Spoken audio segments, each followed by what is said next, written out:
헤어진 상대방의 카톡 푸사나 SNS에 업로드한 사진을 보며 여러분은 무슨 생각을 하시나요? 대부분 상대의 의도나 심리를 궁금해하며 이런저런 추측으로 혼란스러우실 텐데요. 그런데 놀라운 건 많은 경우에 상대도 마찬가지라는 겁니다. 아무리 이별을 통보한 쪽이라도 의식적이든 무의식적이든 여러분을 신경 쓰게 되어 있다는 거죠. 그래서 오늘은 이별 후 재회 가능성을 높이기 위해 카톡 푸사나 SNS 관리를 어떻게 해야 하는지에 대해 이야기 나눠보겠습니다.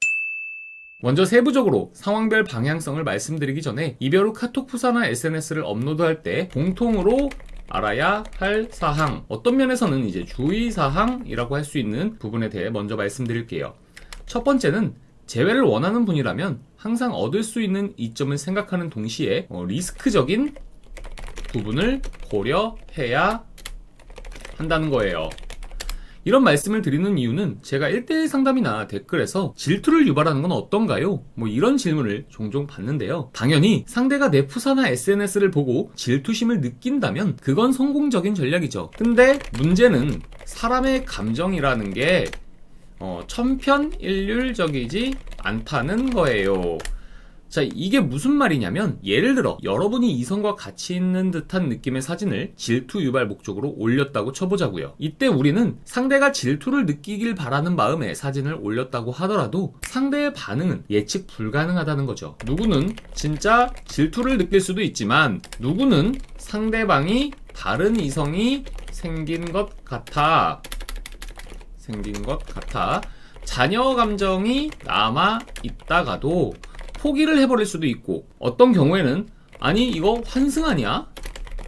이런 생각을 하며 빠르게 새로운 사람을 만나는 것 같은 여러분의 행동에 오히려 반감이 생겨 소위 말해 정뚝떨이 발생하는 상황이 생길 수도 있다는 거죠. 그러니 만약 질투 작전을 사용하려고 하시는 분들은 리스크가 크다는 걸 꼭 유념해 주셨으면 좋겠어요. 두 번째는 우울한 사진이나 감성 글귀, 슬픈 노래 등 이별한 티를 내며 힘든 감정을 드러내는 건 웬만하면 하지 않았으면 좋겠다는 거예요. 물론 앞에서 말한 것처럼 사람에 따라 같은 내용이라도 어떻게 받아들이냐는 다를 수 있고, 오히려 여러분이 힘든 티를 냈을 때 상대도 아직 마음이 있을 경우엔 연락할 명분이 될 가능성도 있지만, 항상 말씀드리듯 재회는 원코인 게임, 즉 한 번의 행동으로 모든 가능성이 사라질 수 있음을 감안했을 때 이런 게시물이 패착으로 작용할 가능성을 무시할 수 없다.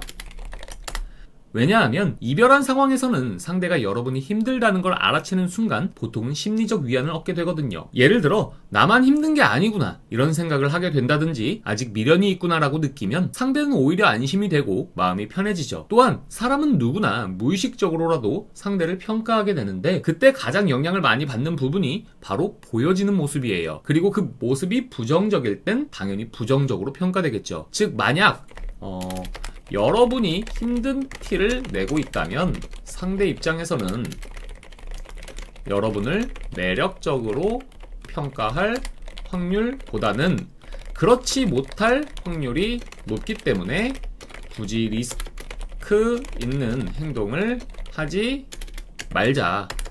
이렇게 이해를 해주시면 될 것 같고요. 그래서 지금 말한 이 두 가지는 여러분이 재회를 원하는 입장이라면 꼭 유념해 주시길 바랍니다. 자, 지금부터는 본격적으로 어떤 카톡 푸사를 올리면 좋을지, SNS에 어떤 모습을 올리면 좋을지에 대해서 여러분의 상황에 따라 디테일하게 방향성을 제시해 드릴게요. 일단 크게 두 가지 섹터로 분리해서 설명을 해 드릴 건데요. 하나는 상대가 나에 대한 부정적인 감정이 작은 경우고요. 다른 하나는 상대가 나에 대한 부정적인 감정이 큰 경우예요. 이 두 가지에 따라 방향성이 확연히 달라요. 그럼 상대가 나한테 부정적인 감정이 큰지 아닌지는 어떻게 구분할까요? 대부분의 경우에 직관적으로 구분이 되지만 혹시나 잘 모르겠는 분들을 위해 설명해 드리자면, 이별의 원인이 단순히 감정이 식거나 가치관의 차이, 어쩔 수 없는 상황 때문에 헤어진 건지, 아니면 여러분의 특정한 잘못이나 신뢰가 깨지는 행동으로 인해 이별했는지를 생각해 보면 됩니다. 정리해보면 단순히 감정이 식음, 아니면 가치관의 차이, 상황, 이별, 이런 경우에는 부정적 감정이 적은 케이스라고 이해를 하시면 되고요.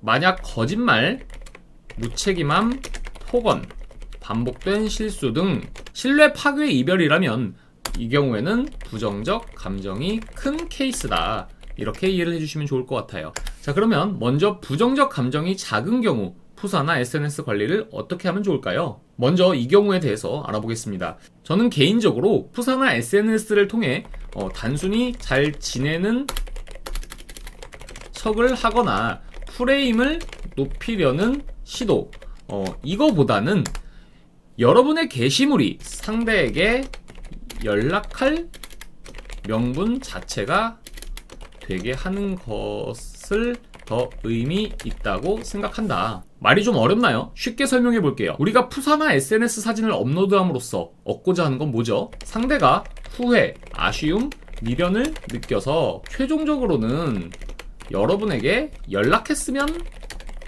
좋겠다는 거잖아요.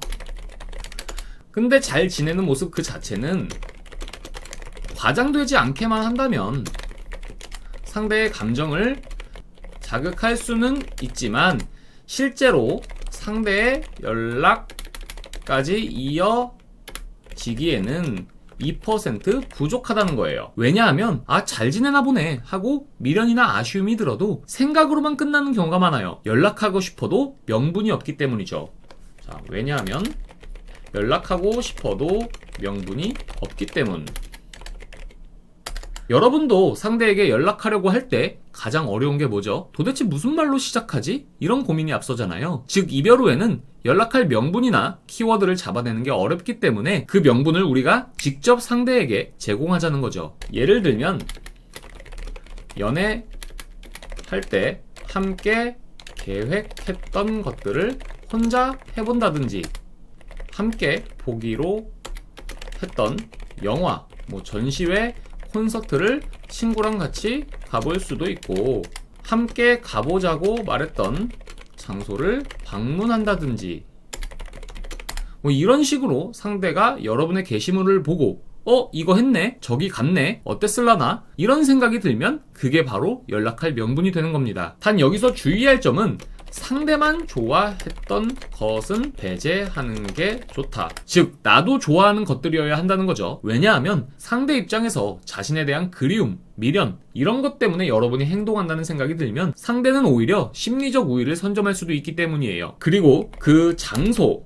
즉 배경만 찍는 것보다 밝은 표정의 내 모습을 함께 보여주는 게 훨씬 중요하다. 그래야 미련으로 오해될 확률이 줄어들어요. 제가 말씀드린 것 이외에도 여러분이 생각하시는 어떤 괜찮은 아이디어가 있다면 댓글로 한번 나눠주세요. 제가 임상심리사의 관점에서 조금 더 발전시켜 드릴게요.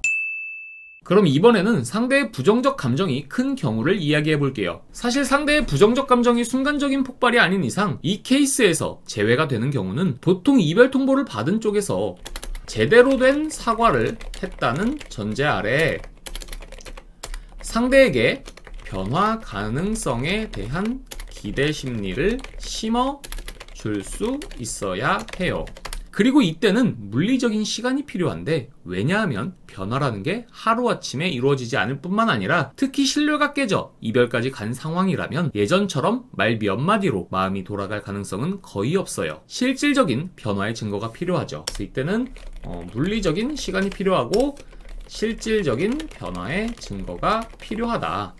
그래서 이 상황에서 질투를 유발하거나 괜히 잘 사는 척을 했을 땐 오히려 상대의 부정적 감정이 더 심해지는 경우가 보통이에요. 상대는 본인을 피해자, 여러분을 가해자로 인식하고 있기 때문에 얘 뭐야, 양심도 없네, 이런 반응이 나오게 되죠. 입장 바꿔 생각해보면 금방 무슨 말인지 알 거예요. 여러분도 여러분을 힘들게 한 누군가가 아무렇지 않게 웃고 잘 지내는 모습을 올리면 어떤 감정이 들지 한번 생각해보라는 거죠. 그래서 이때는 상대의 감정을 자극하려는 생각은 버리고 변화의 가능성만 조심스레 보여주는 것이 좋다. 왜 조심스레라고 말씀드리냐면 너무 티나게 어필하면 상대는 여러분이 척을 한다고 느낄 수 있기 때문에 진정성이 떨어지거든요. 그래서 제가 방법을 하나 추천해드리자면 네이버 블로그 같은 곳에 꾸준히 기록을 쌓아두다가 어느 정도 누적된 후에 푸사나 SNS를 통해 블로그를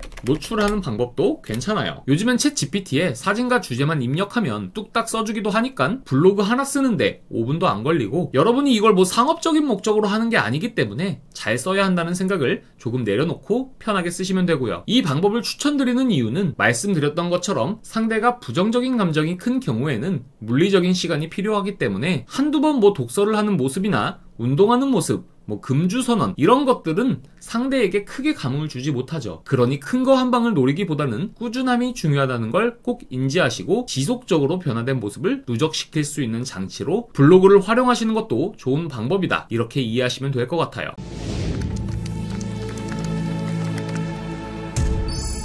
오늘은 이렇게 이별 후 카톡 푸사와 SNS를 어떻게 관리하면 좋을지에 대해 주의사항부터 여러분의 상황에 따른 구체적인 방향성까지 이야기해봤습니다. 마지막 주의사항으로 과유불급이라는 말 들어보셨죠? 뭐든 과하면 지나치다는 걸 꼭 기억해주세요. 그리고 규칙적인 주기 플러스 약간의 불규칙성을 섞는 걸 추천합니다. 심리학에서 말하는 변동 비율 강화의 원리에 기반한 방식인데, 여러분이 뭐 이런 용어까지 알 필요는 없지만 어쨌든 그냥 뇌피셜로 드리는 정보가 아니라는 말씀만 드릴게요. 올해도 얼마 남지 않았는데 해가 바뀌기 전에 여러분이 다시 뜨겁게 사랑받고 뜨겁게 사랑하시길 진심으로 바라며, 오늘 영상이 도움되셨다면 구독과 좋아요 부탁드립니다. 시청해주셔서 감사합니다.